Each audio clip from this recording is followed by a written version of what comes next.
乡亲啊，大家平安！今仔日是新历的11月18，旧历的10月22，礼拜一。今仔日是好日子。这个2020年的大选，今仔日开始受理登记，第一天就热烈滚滚。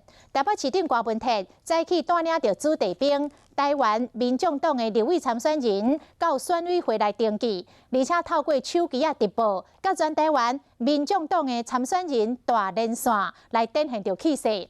若民众党不分区的名单，讲因为新光集团5家的大公主吴欣盈也未答应，所以延后来公布。郭文泰讲，佮予伊一点仔时间，拜三就结果。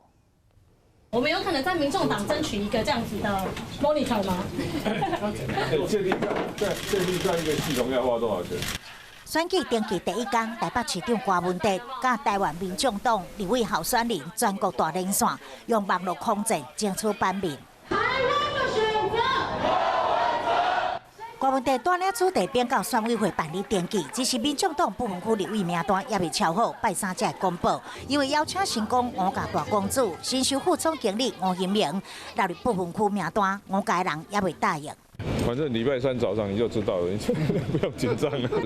按照每个人自己的意愿呢，所以当然我们会鼓励说，台湾人民要为了要让政治成为全民共有，每个人应该勇敢地表达自己的意见。虽然伊2020年无要选总统，不过对着蔡总统甲行政院前议长赖清德的英德配，嘛提出质疑。忍不住要问小英总统，你的台湾价值是什么？坐在清德好像笑得很僵。这个怎么战？我猜小英也笑得很僵，会拉到一点独派的票，但是也会失掉一些非新系的票。第三势力夹伫个压力中间，也阁有小党互相请拼，就看民众党伫郭文泰的带领之下，会当伫立法院摕到几席。